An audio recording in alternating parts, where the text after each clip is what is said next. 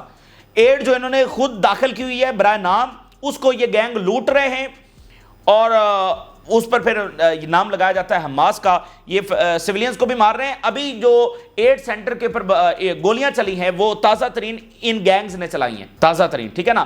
اسرائیلی فوج بھی چلا رہی ہے اور ایک جگہ پر انہوں نے بھی، تو سویلینز کو بھی یہ مار رہے ہیں اور حماس کے ساتھ بھی لڑ رہے ہیں اور اس طرح ایڈ بھی چھین رہے ہیں. Israel transferred weapons equipment and money to elements in Gaza. یہ مکمل کنفرمیشن یعنی کھلا یہ اس وقت تصدیق ہو گئی ہے. اس میں اب کوئی سیکرٹ والی بات نہیں ہے کہ داعش غزہ کے اندر داخل ہو گئے. یہ بالکل ایک نیا چیپٹر ہے، ایک نئی ڈائمنشن ہے اور بے رحمی کی اگلی سطح اور شکست کا منہ بولتا ثبوت ہے کہ طاقتور ترین آرمی کو داعش کی ضرورت پڑ گئی ہے. Similar activities are taking place at various points in Gaza. یہ اس سے پہلے رپورٹ آئی تھی کہ یہ رفح میں ہے، اب تازہ رپورٹ کے مطابق داعش جو ہے وہ پورے غزہ میں ڈیفرنٹ پوائنٹس کے اوپر داخل کی گئی ہے. carried out at the request of the intelligence and Shin Bet. اور Netanyahu circle is considering taking action against Lieberman after he revealed a state secret. چونکہ لائبرمین نے سب سے پہلے اس کا انکشاف کیا ہے تو اب نتنیاہو جو ہے وہ سوچ رہا ہے کہ اس کے خلاف کوئی ایکشن لیا جائے، اس کو گرفتار کیا جائے یا کوئی، چونکہ اس نے سٹیٹ سیکرٹ جو ہے وہ اس کا راز فاش کر دیا ہے. داعش کو داخل کرنا یہ بہت بڑی بات، چھوٹی بات نہیں ہے. تو سٹیٹ سیکرٹ کے نام کے اوپر اب وہ کہہ رہے ہیں کہ لائبر مین کے خلاف بھی اس کو اریسٹ کیا جا سکتا. تو بہرحال یہ ایک صورتحال جاری ہے. اب ذرا اگلی بات سنیے. اچھا، مڈل ایسٹ سے بھی خاموشی ہے، اس کے اوپر کوئی کنڈیمنیشن جاری نہیں ہوئی اور وہ گورنمنٹ جو ہے وہ مسلسل، یعنی کہ نا ان کو پتہ ہے کہ آگے کیا آنے والا ہے. اگر وہ جینوسائیڈ کو نہیں رکا سکی تو ان کو بہت اچھے طریقے سے پتہ ہے کہ الٹیمیٹلی بس ایک دفعہ طوفان یہاں سے اٹھ گیا تو پھر اس کا سامنا کوئی بھی نہیں کر سکے گا. تو ان کو بہت اچھے طریقے سے پتہ ہے کہ یہ جس طرح سے معاملات انفولڈ ہو رہے ہیں اور غزہ کی جینوسائیڈ نہیں رک رہی ہے، اس کا الٹیمیٹ نتیجہ کیا نکلے گا. اب ذرا اگلی بات سنیے. ٹرمپ انتظامیہ کا کیا ریئیکشن سامنے آیا ہے؟ یعنی یہ خبر آ رہی ہے کہ داعش داخل ہو گئی ہے تو ٹرمپ انتظامیہ نے کیا ایکشن اس کے اوپر لیا ہے؟ ٹرمپ انتظامیہ نے اس کے اوپر ایکشن یہ لیا ہے کہ اس نے ICC کے اوپر سینکشن لگا دی ہیں. عالمی عدالت کے اوپر ٹرمپ انتظامیہ نے سینکشن لگا دی ہیں کہ اس نے نتنیاہو کے خلاف جو ہے وہ وارنٹس کیوں جاری کیے ہیں. مطلب مکمل جو ایک شیلڈ ہے وہ اس وار کرمنل کو بچانے کے لیے کی جا رہی ہے. US impose sanctions on ICC judges over Netanyahu's arrest. Sanctions on 4 judges at the International Criminal Court, including 2 who were involved in issuing arrest warrant for Israeli Prime Minister Netanyahu. Washington doubles down on Israeli impunity. مکمل استثناء حاصل ہے کہ اسرائیل جو مرضی کرے. Rubio defended the decision by vowing to protect sovereignty that of Israel and escalation in Washington's campaign to shield Israeli leaders from accountability. کہ Washington نے مزید اقدامات اٹھائے ہیں اسرائیلی لیڈرز کو پروٹیکٹ کرنے کے لیے تاکہ وہ جینوسائیڈ جاری رکھیں اور ان کے خلاف کوئی اکاؤنٹیبلٹی جو ہے وہ نہ ہو سکے. تو ایک بار پھر جو ہے وہ ثابت کیا اس واقعے نے کہ جو کچھ کر رہا ہے وہ امریکہ ہی کر رہا ہے اور اس کی مرضی کے ساتھ یہ سارا کچھ ہو رہا ہے. اور اب آپ دیکھیے کہ کانگریس نے اس بل کو پاس نہیں کیا ہے. یہ کئی پچھلے ہفتوں سے مسئلہ چل رہا تھا، ٹرمپ جب سے آیا تب سے یہ مسئلہ چل رہا تھا. کانگریس نے اس کو پاس نہیں کیا ہے. الٹیمیٹلی ٹرمپ نے جو ہے وہ یہ لگایا ہے. تو امریکہ فرسٹ کا نعرہ لگایا ٹرمپ نے اور یہ اسرائیل فرسٹ تک آ چکا ہے اور اس لیے ماگا والے جو اس کے خلاف ہیں اور یہ ان پاپولر ہو رہا ہے اور ایلون مسک کے ساتھ اس کا پھڈا بھی جاری ہے. اچھا، ادھر یورپ کی انسلٹ بھی ہوئی ہے اور ان کی گورنمنٹس کے اوپر پریشر بھی ہے. یہ کوئی فلسطینی ججز نہیں ہیں، یہ کوئی عرب ججز نہیں ہیں، یہ یورپین ججز ہیں. یہ یورپین انسٹیٹیوشن ہے، یہ یورپ کے اندر موجود ہے، ان کے لاز ہیں، ان کے انسٹیٹیوشنز ہیں. تو اس کی تو بہت بڑی انسلٹ ہے. بھائی یورپ کی آئیڈینٹی کیا ہے، یورپ کی حیثیت کیا ہے؟ ان کی عدالتیں محفوظ نہیں، ان کے ججز محفوظ نہیں ہیں. تو یورپ کی انسلٹ بھی ہوئی اور پریشر بھی آیا. اس لیے یورپ نے کہا کہ وہ تو پوری طرح سے عالمی عدالت کے ساتھ کھڑے ہیں. یورپی یونین کی جو پریزیڈنٹ ہے ارسلا، جو ایک بڑی زائنسٹ بھی ہیں اور ابھی تک یہ رکاوٹ بنی ہوئی ہیں، جو ایگریمنٹ کینسل نہیں ہو رہا یورپ اور اسرائیل کا، اس میں یہ بڑی رکاوٹ ہے. لیکن یہاں پر اسٹانس لینا پڑا ہے. We must protect the independence and integrity of international criminal court and European Union strongly support the international criminal court, a corner store of international justice. تو حیثیت کیا ہے یورپ کی اگر وہ اپنی عدالتوں کو پروٹیکٹ نہیں کر سکتا؟ اور چرچل کا وہ واقعہ تو مطلب کب سے سنایا جاتا ہے کہ چرچل سے کسی نے پوچھا کہ ہم ورلڈ وار جیت جائیں گے، تو اس نے پوچھا کہ کیا عدالتیں انصاف دے رہی ہیں، تو اس نے کہا جی دے رہی ہیں، تو اس نے کہا پھر ہم جیت جائیں گے. یہ تو بڑی مشہور داستان ہے سنائی جاتی ہے. تو عدالتوں کے بغیر تو کوئی سوسائٹی کھڑی نہیں ہو سکتی. The United Nations call on Washington to lift sanctions on international criminal court ججز. تو ٹرمپ انتظامیہ نے زیادہ کچھ نہیں کیا، اپنے آپ کو مزید کنٹروورشل کیا ہے، زیادہ ایکسپوز کیا ہے. ٹھیک ہے، دنیا دیکھیں ٹرمپ انتظامیہ اپنے آپ کو آئسولیٹ کر چکی ہے، اپنے ملک کے اندر بھی اور دنیا میں بھی وہ آئسولیشن میں فیصلے کر رہی ہے. وہ اسرائیل کے ساتھ ٹرمپ انتظامیہ کے علاوہ تو اور کوئی نہیں کھڑا ہے. تو بہت کردار ہے اور بہت کریڈٹ جاتا ہے عالمی عدالت کو. دیکھیے عالمی عدالت کے اوپر شدید پریشر تھا کہ وہ وارنٹ جاری نہ کرے، اس نے جاری کیے شدید پریشر دھمکیوں کے باوجود. پھر اس کے اوپر شدید پریشر تھا کہ وہ یہ وارنٹس واپس لے لے. جب امریکہ نے یہ کہنا شروع کیا بائیڈن کے آخری دنوں سے، آخری ہفتوں سے، کہ ہم سینکشنز لگائیں گے، تب سے پریشر تھا کہ عالمی عدالت یہ وارنٹس واپس لے لے. اچھا ادھر اسرائیل سے کوئی 3 مرتبہ ریکویسٹ جا چکی ہے ان وارنٹس کو کینسل کرنے کے حوالے سے. تو خطرہ تو موجود تھا کہ سینکشن لگ جائیں گی، باقی دھمکیاں بھی آ رہی تھی، نیتن یاہو نے تو جان کی دھمکیاں تک لگائی ہیں. تو عالمی عدالت نے یہ وارنٹ سسپینڈ نہیں کیے ہیں. تو ایک اینگل تو اس کا یہ ہے کہ اس کی امپلیمنٹیشن نہیں ہوئی، لیکن میرا خیال ہے کہ یہ جو انہوں نے جاری کیا اور وہ ابھی تک ڈٹے ہوئے ہیں، یہ سب سے بڑا کام ہے جو انہوں نے کر دیا. دیکھیے بنیادی بات یہ ہے کہ یہاں پر ایک جنگ ایک آرڈر کے ساتھ لڑی جا رہی ہے. جو طاقتیں دنیا کا اقتدار سنبھالے ہوئے ہیں ان کے ساتھ یہ لڑائی لڑی جا رہی ہے. یہ غزہ کے صرف سیز فائر کا معاملہ نہیں ہے، یہ صرف ایک ملک کی لیڈرشپ کو اکاؤنٹیبل ٹھہرانے کا معاملہ نہیں ہے. لڑائی جو ہے وہ اس وقت پوری دنیا میں جو آرڈر قائم ہے اس ورلڈ آرڈر کے ساتھ لڑائی ہے. یہ پورا آرڈر انہوں نے لگا دیا ہے اسرائیل کو پروٹیکٹ کرنے کے لیے. نہ وہ اپنی ساکھ کی پرواہ کر رہے ہیں، نہ اپنے لوگوں کی پرواہ کر رہے ہیں، نہ اپنے انسٹیٹیوشنز کی پرواہ کر رہے ہیں، نہ اپنے امیج کی تباہ کر رہے ہیں، نہ اپنے اتحادیوں کی پرواہ کر رہے ہیں. ٹھیک ہے، تو نہ اپنے نیشنل انٹرسٹ کو دیکھ رہے ہیں، بس وہ اسرائیل کو پروٹیکٹ کرنے کے لیے اپنا سارا گلوبل آرڈر جو ہے وہ لگا چکے ہیں. تو یہ دونوں چیزیں ایک ساتھ ہی دھڑم سے گریں گی. اب یہ صرف معاملہ جو ہے وہ سیز فائر کا نہیں ہے. اس طرح کے واقعات بار بار اس چیز کو ثابت کرتے ہیں کہ یہ لڑائی تو اصل میں گلوبل آرڈر کے ساتھ جاری ہے. دنیا میں کوئی طاقت یہ کر ہی نہیں سکتی ہے جو اسرائیل کر رہا ہے، کوئی بھی نہیں. خود یورپ کی طاقتیں جو وہ ایسا کچھ نہیں کر سکتے ہیں جو اسرائیل کر رہا ہے. اچھا اب آپ دیکھیے کہ اسرائیلی میڈیا یہ کہہ رہا ہے کہ ان کو تو ٹینکس کے جو اکوپمنٹ ہے ان کی بڑی شارٹیج ہے. چونکہ سینکڑوں کی تعداد میں ٹینکس غزہ میں تباہ ہو گئے ہیں تو وہ کہہ رہے ہیں ہمیں بڑی شارٹیج ہے. Difficulties in obtaining spare parts for Israeli tanks in Gaza Strip. No one was prepared for the possibility for such a long war and every mechanism has a shelf life. کوئی تیار ہی نہیں تھا، کسی کو اندازہ نہیں تھا کہ اتنی لمبی جنگ ہونے والی ہے. تو ہر چیز کا ایک ٹائم ہوتا ہے، وہ ٹائم ختم ہو رہا ہے. اچھا ایک طرف تو فریڈم فرٹیلا ہے اور دوسری طرف ایک اور انٹرنیشنل ایجنسی ہے جو ایجپٹ کی کوسٹل لائن کے ساتھ چلتے چلتے غزہ میں داخل ہونے کی طرف آ رہی ہے. International committee to break the siege on Gaza. اس کا پرپز یہ ہے کہ جو محاصرہ کیا ہوا ہے اس کو توڑا جائے. We are now north of the Egyptian coast and there is not much left to reach Gaza.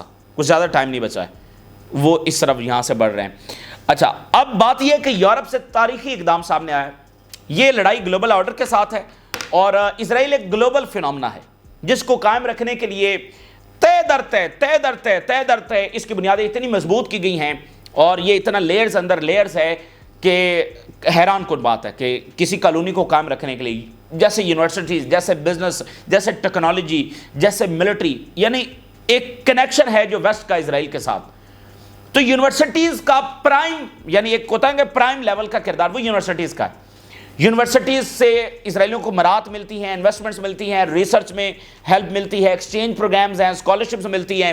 تو ٹیکنالوجی پروڈیوس ہوتی ہے اور جو اسرائیل ٹیکنالوجی پروڈیوس کرتا ہے ان کی ملٹری کے اندر استعمال ہوتی ہے اور پھر ان کی ملٹی نیشنل کمپنیز ہیں. تو اس کو ایک ایڈوانٹیج حاصل ہے مڈل ایسٹ کے اوپر، ایک برتری حاصل ہے. تو اس میں وہ صرف اسرائیلی یونیورسٹیز نہیں ہیں، اصل میں تو وہ ویسٹرن یونیورسٹیز ہیں جو اسرائیلی یونیورسٹیز کی ہیلپ کر رہی ہیں through exchange program, through scholarships, through research funding. یہ سبھی چیزیں جو ہے وہ آپ کو ٹیکنالوجی میں اور باقی چیزوں میں سبقت دیتی ہیں. تو جو یورپین یونیورسٹیز ہیں، ٹاپ لیول کی یورپین یونیورسٹیز، انہوں نے مزید کل آئرلینڈ سے خبر آئی تھی، آج اس سے بھی بڑی یونیورسٹیز نے فنڈنگ کٹ کر دی اور تمام تر تعلقات اسرائیلی یونیورسٹیز سے کٹ کرنے کا اعلان کر دیا. European universities swear ties with Israeli institutions over Gaza.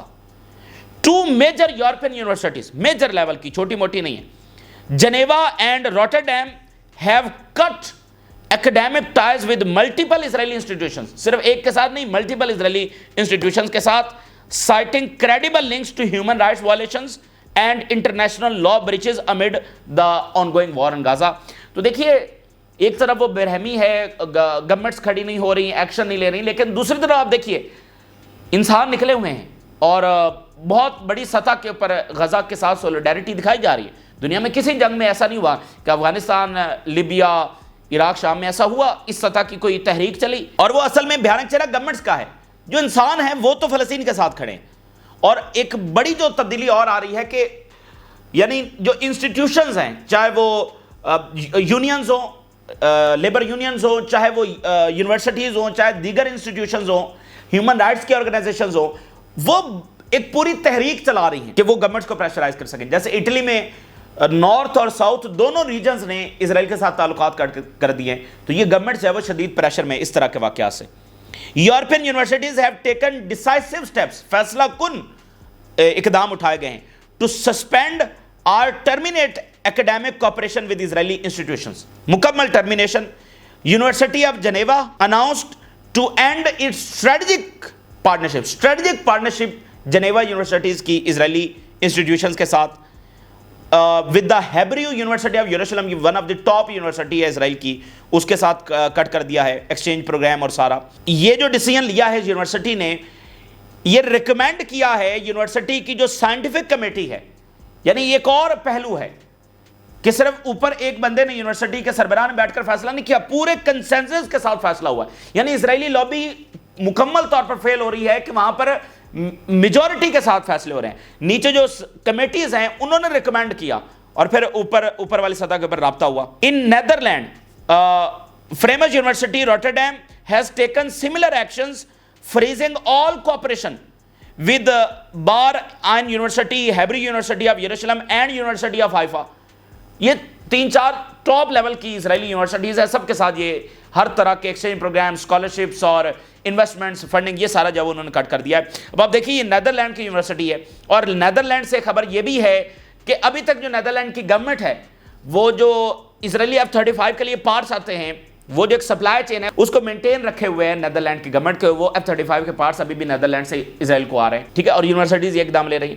تو ان گورنمنٹس کو جو سٹانس بھی بدل چکی ہیں, لیکن نیچے کچھ نہ کچھ ابھی بھی اسرائیل کی مدد کر رہی ہیں. تو ان کے حوالے سے رپورٹس بھی آ رہی ہیں کہ وہ مزید ایکسپوز ہو رہی ہیں, ان سے سوالات ہو رہے ہیں کہ آپ جب باتیں اور کرتے ہیں تو کام تو آپ کچھ اور کر رہے ہیں, اسرائیل کی تو مدد کر رہے ہیں. اور اسرائیل کو بھی یہی کمانڈ ہے کہ چونکہ یہ ہمیں اسلحہ تو دے رہے ہیں تو پھر ان کی باتیں اہمیت نہیں رکھتی. تو ان گورنمنٹس کے اوپر مزید پریشر ہے جب یہ یونیورسٹیز, جب لیبر یونینز, جب ہیومن رائٹس کی آرگنائزیشن, جب میڈیا, جب ڈپلومیٹس, جب جرنلسٹ, جب رائٹرز وہ کھڑے ہو رہے ہیں اور ان کو پریشرائز کر رہے ہیں. تو الٹیمیٹلی آنے والے مہینوں کے اندر دیکھیں مڈل ایسٹ کی جنگ تو جاری ہے, وہ نہیں رکنے والی ہے. مڈل ایسٹ کی جنگ جاری ہے اور اسرائیل جس کو کہتے ہیں کہ نچوڑ ڈرین ہوتا چلا جائے گا, ڈیمیج ہوتا چلا جائے گا اور کولیپس ہو جائے گا ایک نہ ایک دن. اور یہ گورنمنٹ جو ہے وہ مسلسل پریشر میں ہیں. آنے والے مہینوں کے اندر کوئی فیصلہ کن واقعہ ہم دیکھیں گے.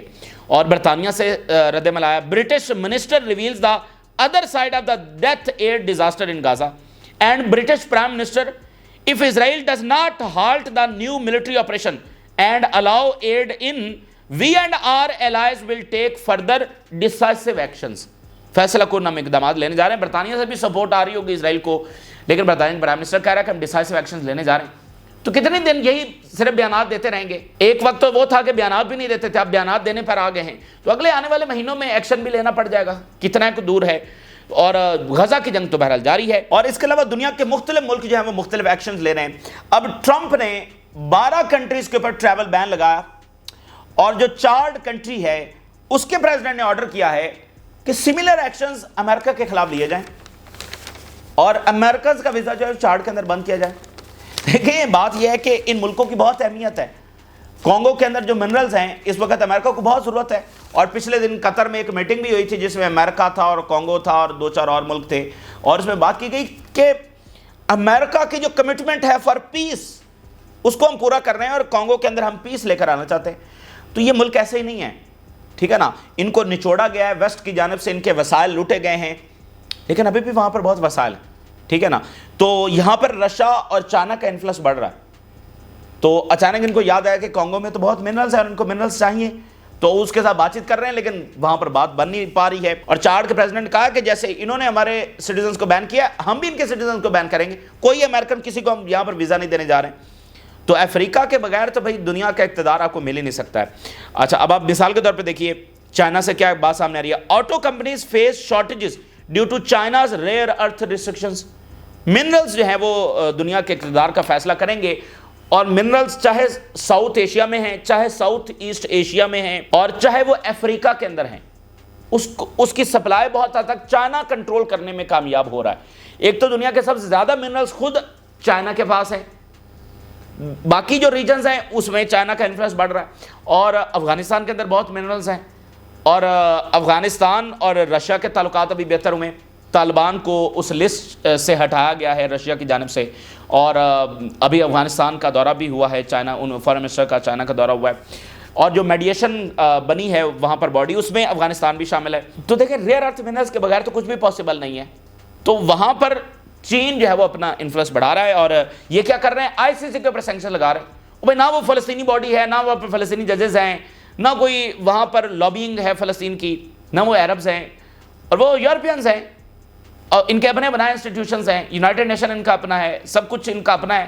لیکن اس میں دیکھیے کہ یہ اپنے آپ کو مزید ایکسپوز کر رہے ہیں, اور اسرائیل کو یہ فاتح نہیں کروا پائیں گے, اپنے اس تمام تر اگریشن کے باوجود نہیں کروا پائیں گے. کوئی بھی دنیا میں یہ تاریخ ہے ہی نہیں کہ عورتوں اور بچوں کو مار کر کوئی دنیا میں فاتح ہوا ہے, یہ تاریخ ہے ہی نہیں. تو یہ تازہ ترین صورتحال ہے جو آپ کے ساتھ شیئر کیا. آپ نے رائے ضرور آگاہ کریں. اجازت دیجیے, اللہ حافظ.